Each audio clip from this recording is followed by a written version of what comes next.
नमस्ते, मेरा नाम प्रकाश सती है और आज का विषय है जो व्यक्ति एनलाइटन होने की संभावना होती है, जिनमें जो बुद्ध पुरुष होने की संभावना होती है, तो कैसे पता लगता है कि वो बुद्ध पुरुष हो पाएंगे, क्या उनकी संभावनाएं देखी जा सकती हैं।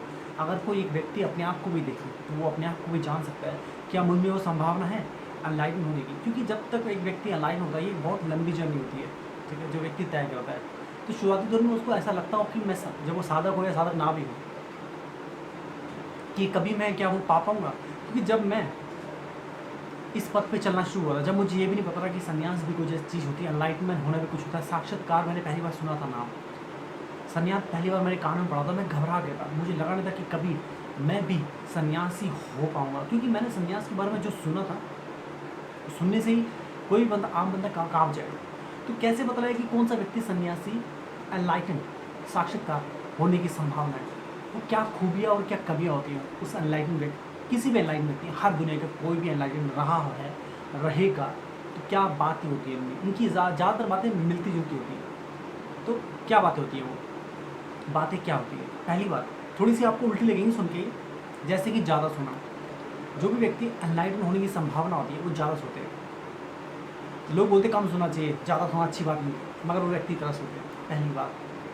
दूसरी बात, गहरी नींद में सोते हैं बहुत ज़्यादा, ठीक है। लोग बोलते हैं कच्ची नींद होनी चाहिए, गहरी नींद तुम्हारी बुरी बात है, चोर आएगा चोरी का चले जाते वो पता नहीं लगेगा।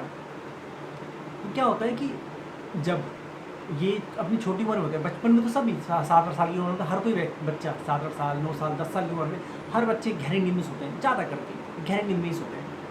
मगर जो 7-8 साल, 10 साल क्रॉस करके 15, 16, 17 साल तक भी गहरी नींद में सोए, बेहोशी में, कि दुनिया में क्या हो रहा है उसको पता ही नहीं है, बस सो गया और बस क्या हो गया, लोग आ जाए, कूद ले, चिल्ला दे, टीवी चल रहे हैं, कुछ हो रहा है, ढोल पिट जाए, उसको पता नहीं बेहोशी में सो रखा है वो व्यक्ति। तो वो जो व्यक्ति इस उम्र तक भी सोया रहे, इतनी बेहोशी में, नींद में, इतनी बेहोशी हो उसकी नींद में, तो उसका मतलब क्या है? इसका मतलब कि उसका मन अभी भी शुद्ध है, उसका मन और दिमाग अभी भी शुद्ध है, उसके दिमाग में अभी भी कचरा नहीं घुसा, कि उसके दिमाग में बहुत कुछ घुसे। जब इंसान के दिमाग में कचरा घुस जाता है, टेंशन आती है, विचार भागते हैं, तो होता है वो चीज़ों के पीछे भाग रहा होता है, सामाजिक चीज़ों के पीछे भाग रहा होता है, बहुत ज़्यादा सामाजिक हो गया होता है, तो उसकी नींद कच्ची हो जाती है। एक ये बहुत बड़ा कारण होता है। इसलिए देखिए, जो भी बड़े लोग होते हैं खास करके, और अमीर या गरीब जो भी होते हैं, जो भी संसारिक, उनकी नींद कच्ची होती है, वो टेंशन में रहते हैं, डूबे रहते हैं, नींद नहीं आती अच्छी तरीके से, नींद बहुत मुश्किल से पड़ती है, आती मुश्किल से है, हल्का सा कोई खट कर दे एकदम खुल जाती है, क्या हो गया पता नहीं, क्योंकि वो बहुत बेचैन रहते हैं। मगर जो व्यक्ति ऐसी बेहोशी में सोता है, मतलब इस उम्र तक भी, तो उससे पता लगता है कि वो एनलाइटन होने की संभावना और एनलाइटन जरूर होता है, ठीक है। अब क्या है कि इसमें एक बात है, इसमें यह है कि 15, 16, 17 साल तक की उम्र तो ठीक है, उसके बाद क्या होता है, कोई इन व्यक्तियों में गुण होते हैं, वो कहीं ना कहीं कैसे न कैसे करके साधना में जुट ही जाते हैं। जब साधना में जुटते हैं वो, तो साधना के द्वारा उनकी नींद कच्ची होती है, ना कि टेंशन और तनाव के द्वारा और घबराहट के द्वारा, डर के द्वारा नींद कच्ची होती है। साधना के द्वारा उनकी नींद कच्ची हो जाती है, तो कच्ची नींद होती है। साधक जो होते हैं गहरी नींद, बहुत सोते, बहुत गहरी नींद में बिल्कुल सो जाते हैं, सब बिना विचारों के, मगर उनकी नींद बहुत कच्ची होती है। मतलब दोनों बातें, गहरी भी और कच्ची भी यहाँ पर, ठीक है। तो और भी कई सारी बातें हैं, जैसे कि वो अपने मुंह से अपनी तारीफ़ करते हैं। अब ये सुना होगा, अपने मुंह में मिट्टू मन्ना, तो लोग बोलते हैं अपने मुंह से अपनी तारीफ़ नहीं चाहिए, लोग आपकी तारीफ़ करते हुए बात है नहीं। जो व्यक्ति अपने मुंह से तारीफ़ करता है, खास करके उनकी खूबी होती है, वो इसलिए तारीफ़ कर पाता है अपने मुंह से कि उनको भरोसा आता है, अंदर डीप डाउन को कहीं बहुत भरोसा होता है कि मैं ही सही हूँ, ठीक है, उनको पक्का पता होता है, वो डाउट में नहीं होते। तो अपनी तारीफ़ करना भी बहुत बड़ी बात है। वैसे लोग, बहुत लोग होते हैं अपने मुंह से भी तारीफ़ करते हैं, शेखी मारते हैं, ठीक है, मगर ये खास करके जो लोग होते हैं अपने मुंह से अपनी तारीफ़ करते हैं, और इतने कॉन्फिडेंस से, इतने विश्वास से बोलते हैं उन चीज़ों को कि जैसे वो सत्य हो चुकी है, जैसे वो जी रहे हैं, इतने विश्वास से। तो विश्वास आता कहाँ से है? वो जो अंदर उनके गुण होते हैं, तत्व होते हैं, सन्यासी हो जाने के, एनलाइटन हो जाने की, वो बुद्ध पुरुष हो जाने की, वो बोलते हैं ये शुद्ध होते हैं, वो इमोशनल जिसको बोलते हैं, शुद्ध, एकदम शुद्ध व्यक्ति, उनमें गंद नहीं, कचरा नहीं होता, भावना होती है लोगों के लिए, इमोशनल होते हैं, इमोशंस होते हैं, लोगों का दुख उनको दुख अपना लगता है, ठीक है, शुद्धता होती है, जल्दी भावुक हो जाते हैं, डेलिकेट हार्ट होता है उनका, बहुत सॉफ्ट दिल होता है उनका, जल्दी से बातें बुरी लग जाती हैं, अच्छी लग जाती हैं, शुद्ध होते हैं इसलिए तो बुरी लगती है बातें, और भावुक होते हैं, शुद्ध होते हैं इसलिए उनको दूसरों का दुख लगता है। और क्या होता है कि वो समाज को बदलना चाहते हैं, हमेशा उनके मन में होता है कि समाज को बदल दूँ मैं, बदलने की तरफ जाते हैं और बदलने की तरफ जाते हैं। एक और चीज़, उनके अंदर एनर्जी बहुत होती है, वो एनर्जेटिक होते हैं, ऐसे ये ढीले से बड़े भी नहीं होते हैं, बहुत एनर्जी होती है उनमें, बहुत एनर्जेटिक होते हैं और शुद्ध होते हैं, शुद्धता से भरे होते हैं, इम्प्योर नहीं होते, उनमें समाज की दुनियादारी की गंदगी नहीं आई होती है, बहुत उम्र तक शुद्ध ही रहते हैं। और जब तक एनलाइटमेंट नहीं होते तब तक शुद्ध रहते हैं कि शुद्धता के साथ ही एनलाइटमेंट हो सकता है। अशुद्ध व्यक्ति, दुनियादार वाले व्यक्ति जो बहुत ज़्यादा, जिसमें कचरा बताओ, जो दूसरों के बुरा सोचता हो, दूसरों को लूटने की सोचता हो, ये सब सोचता हो, वो दुनियादारी ही कर सकता है, वो जागृति हो सकता है, बुद्ध पुरुष नहीं हो सकता। संभावना नहीं है कि कोई छिचोरा हो, अजीब सा लूटता हो, लोगों को मारता पीटता हो, लोगों से झूठ बोलता हो, लोगों को धोखा देता हो, अपने मतलब से मतलब सिद्ध करता हो, तो संभावना नहीं है। इस बात से मुझे एक बात याद आती है, एक कहानी याद आ रही है, कहानी शायद हो सकता है मैंने पहले भी सुनाई है, मगर यहाँ सुनाना बहुत ज़रूरी है।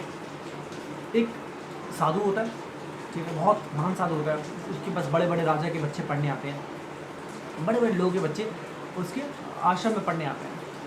तो जैसे कि पहले गुरुकुल हुआ करते थे, तो उस व्यक्ति का, वो जो गुरु होता है, उस गुरु का एक लड़का होता है, लड़का बहुत ज्ञानी होता है, गुरु का बेटा, सीधी सी बात है, ज्ञानी होगा, गुरु का खून है उसके अंदर, ज्ञान तो होगा ही, पिता से भी 4 गुना 10 गुना आगे होता है। पिता तो एनलाइटन नहीं हो चुका होता है, मगर बेटा एनलाइटन हो चुका होता है।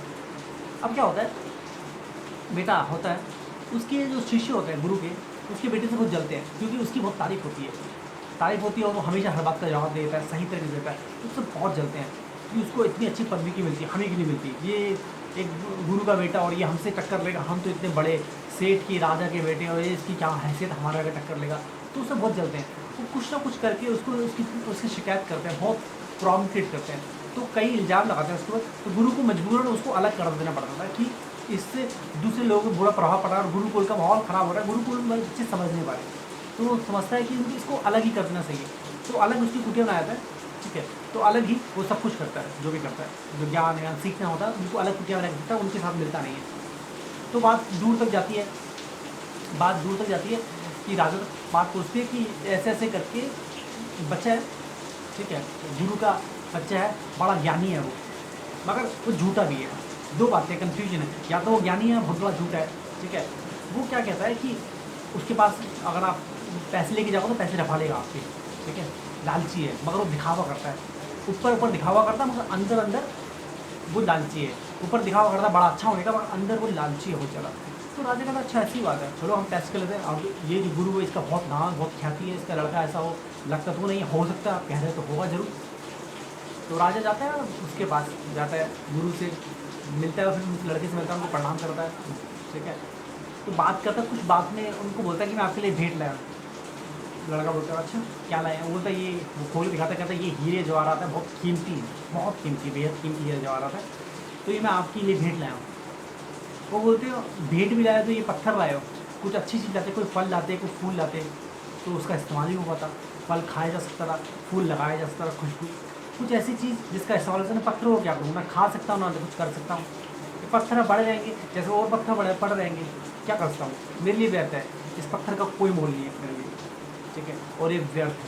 तो राजा हैरान होता है, ये तो बहुत गलत बात लिखी गई है, मतलब इसके बारे में जो गलत फहमी फैलाई गई है कि ये बहुत लालची है, ये तो कहीं से लालची नहीं देखा, इतने कीमती हीरे जवाहरात इसने वापस कर दिए, ये तो संभव नहीं है ना कि कोई इतनी कीमती जवाहरात वापस कर दे, तो इसका मतलब कोई बुद्ध पुरुष ही होगा जो इतने चीज़ को व्यर्थ बोल दे। ये बुद्ध पुरुष की बस की बात है, हर आम व्यक्ति की बस की बात है, आम व्यक्ति तो कहाँ जाएगा ऐसा देख के, वो तो छोड़ ही नहीं सकता।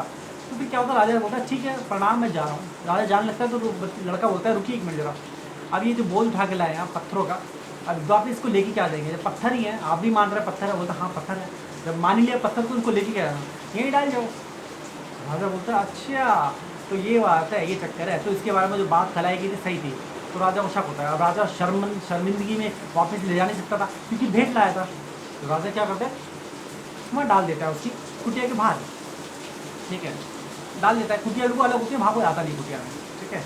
अब ये बहुत कीमती हीरे जवाहरात राजा की देने की बिल्कुल इच्छा थी नहीं, वो तो राजा लाया था टेस्ट करने के लिए था उसको, अब राजा कैसे छोड़े, राजा की तो जान अटकी हुई थी, ठीक है, और राजा चेक भी करना चाहता था कि क्या सच है, तो राजा अपने जासूस छोड़ देता है एक तो, ठीक है, एक दो जासूस छोड़ देता, देखो कि मेरे जाति क्या करता है, उठाता नहीं पाता, तो उसके जासूस वहाँ होते हैं, 1 दिन बीतता है, 2 दिन बीतता है, 3 दिन 4 दिन, हफ्ता 10 दिन 15 दिन बीत जाते हैं, वो हीरे जवाहरात वहीं के वहीं पर रहते हैं, कुछ देखता भी नहीं है उसको। जैसे और पत्थर वाले तो पत्थर के साथ ऐसे ही पड़े रहते हैं, ऐसे ही मिट्टी खाते रहते, बड़े बड़े धूल मिट्टी पड़ती थी, वो देखता अपने हाथ भी लगाता उनको। तो उसको हर पूछते कि वो पत्थर तो ऐसे वैसे पड़े हैं हीरे जवाहरात, उसने तो हाथ भी नहीं लगाया, देखा भी नहीं उसकी तरफ। तो राजा बोला ठीक है, थोड़े दिन और रुक जाते हैं, थोड़ा और रुकते हैं, फिर भी कुछ फर्क नहीं पड़ता, वैसे का वैसा होता है। फिर राजा पूछता उसके बाद और उससे क्षमा मांगता है कि मैं आपके साथ गलत नीयत के साथ आया था, मेरे मन में खोट था, मेरे मन में पाप था कि मैं आपको समझ नहीं पाया, तो मैं समझ गया कि आप कितने महान हैं। तो वो लड़का मुस्कुराता है और बात यहाँ ख़त्म हो जाती है। कहने का मतलब ये है, जो शुद्ध है व्यक्ति वही एनलाइटन हो सकता है। तो ये खूबियाँ होती हैं कुछ जो मैंने आपको मोटी मोटी खूबियाँ बताई हैं। तो एनलाइटन व्यक्ति की खूबियाँ होती है कि शुद्धता होती है उसके अंदर। शुद्ध व्यक्ति ही बैलेंस हो सकता है। शुद्ध व्यक्ति में सहजता आएगी, सहजता से बैलेंस आएगा, बैलेंस से एनलाइटमेंट आएगा, जागृति आएगी, ज्ञान आएगा, आपके चक्र जागृत होंगे, आप चौथे चक्र में बचेंगे, जैसे कुंडली जागृत होगी। तो कहने का मतलब ये है, ये कुछ खूबियाँ हैं एनलाइटन व्यक्तियों की। तो आप देख ले आप में ये खूबियाँ हैं, अगर हैं तो आप भी उन खास लोगों में से हैं, अगर जिनको सही ट्रीटमेंट मिले, सही दिशा मिले, सही पथ मिले तो पहुँच सकते हैं। नहीं तो आप पहुँचेंगे जरूर, आज नहीं तो कल, इस जन्म में तो कुछ जरूर पहुँचना जरूर है, पहुँचना तय है। मगर गुरु का साथ मिल जाए या आपको एक दिशा मिल जाए तो वो यात्रा बहुत जल्दी और सुगम और छोटी हो जाती है, इतना होता है। तो अगर आप मेरे सेशन लेने जाते हैं, सेशन मेरे दो तरीके के सेशन है, एक होता है माइंड पावर सेशन, एक होता है चक्र जागृति सेशन। दोनों ही बहुत पावरफुल सेशन है। माइंड पावर में आपको थर्ड आई ओपनिंग, सिक्स सेंस जिसको बोलते हैं, सिक्स सेंस आपका पहला, सिक्स सेंस की सीढ़ी पहले पद पे चढ़ाया जाएगा, आपको सिक्स सेंस की पहला कदम सिखाया जाएगा, वहाँ तक पहुँचाया जाएगा पहली सीढ़ी पे। उसके बाद आपको पूरी टेक्निक बताई जाएगी कि आप कैसे आगे तक जा सकते हैं। वही टेक्निक हुई जिसके द्वारा आपको सिखाई जाएगी, बताई जाएगी, जिसके द्वारा आप आगे जा सकते हैं। ठीक है, तो इससे आप अपने माइंड को समझेंगे, अपने सिक्स सेंस को जागृत करेंगे, दूसरे को माइंड को समझेंगे, अपने एक माइंड समझेंगे, दूसरे माइंड समझेंगे, अपने विचार समझेंगे, दूसरे के विचारों को समझेंगे। ठीक है, जानेंगे कि सत्य क्या है और अपने इस टेक्निक के द्वारा आप अपना सिक्स सेंस जागृत कर पाएंगे। सिक्स सेंस जागृत होने से बहुत सारी पॉसिबिलिटी खुल जाती है। ठीक है, दूसरा सेशन है जिसमें आप चक्र जागृत होते हैं आपके। ठीक है, अगर पहला चक्र जागृत हो तभी दूसरा, तीसरा, चौथा, पाँचवा, छठा, सातवां कुंडली जागृत होती है, क्योंकि पहला नहीं होगा तब कोई संभावना नहीं कि दूसरा हो जाए, पहला होना ही होगा। तो पहला चक्र आपका जागृत किया जाता है मूलाधार चक्र। ठीक है, आपको मूलाधार चक्र मंत्र दिया जाता है आपकी अवस्था के हिसाब से, आपकी अवस्था के हिसाब से आपको मेडिटेशन बताया जाता है कि कौन सा मेडिटेशन आपको करना चाहिए, आपको तत्व ज्ञान दिया जाता है और आपके सभी सवालों को जवाब दिया जाता है। ठीक है, तो आपको पहले आपको मेडिटेशन बताया और ये सब चीज़ बता के आपको चक्र जागृत किया जाता है, आपको साधना बताई जाती है और कई तरह की। ठीक है, तो ये बहुत पावरफुल सेशन है। इस माइंड पावर और भी बहुत कुछ है और मूलाधार चक्र में बहुत कुछ है जो मैंने अभी रफली आपको बताया है। ठीक है, जब आप लेते हैं सेशन तो बहुत पावरफुल सेशन है, हर बच्चे से लेकर बुढ़े हर व्यक्ति को लेना चाहिए, सभी के लिए ये। इससे पहले कि आप स्कूल जाएँ, कॉलेज जाएँ, काम पे जाए, जॉब पे जाए, इंटरव्यू पे जाए, कुछ भी करें, चाहे आपका ब्रेकअप हुआ हो, चाहे आपकी लड़ाई हो, चाहे आपकी दोस्ती हो, चाहे आपको प्यार हुआ, चाहे कुछ भी हो, शादी कर रहे हैं, कुछ भी कर रहे हैं, ये लें। उसके बाद अपनी लाइफ का कोई दूसरा काम करें, ये आपकी लाइफ में रेवोल्यूशन आता है, क्रांति ला सकता है। तो कहने का मतलब ये है, ये बहुत पावरफुल सेशन है। ठीक है, अगर आप कोई सेशन लें तो इसकी सेशन की डिटेल्स और चार्जेस के लिए आप मुझे मेल कर सकते हैं। मेल एड्रेस मेरा डिस्क्रिप्शन में, और आप मेरी वेबसाइट पे भी जा सकते हैं। वेबसाइट है www.prakashsati.com। ठीक है, इस पर आपको सेशन की पूरी डिटेल मिल जाएगी, आपको मेरा कॉन्टैक्ट ईमेल एड्रेस भी मिल जाएगा। ठीक है, और आप चाहे तो मेरी बुक कह सकते हैं, बुक का नाम है futuristic version of Gita the ultimate theory of fate. और मेरी हिंदी बुक भी आ चुकी है, रिलीज हो चुकी है। ठीक है, जिसका नाम है भविष्य की गीता, भाग्य का रहस्य, बुक आ चुकी है। अभी क्या वो प्री ऑर्डर के लिए है, अभी अमेज़ोन तक नहीं आई है, तो कुछ दिनों में अमेज़ोन में भी आ जाएगी।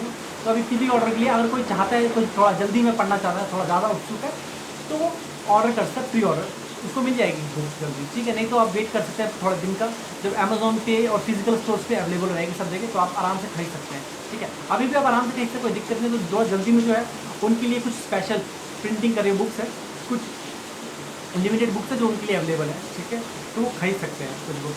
ठीक है, तो आपको बुक खरीदने का आप मेल कर सकते हैं। ठीक है, और आप सेशन और उसके द्वारा मेल भी कर सकते हैं और ले सकते हैं, सेशन ले सकते हैं और बुक भी, दोनों चीज़ों की डिटेल ले सकते हैं। अगर आपको वीडियोज़ का अपडेट चाहिए उसके लिए आप सब्सक्राइब करें। आज के लिए इतना।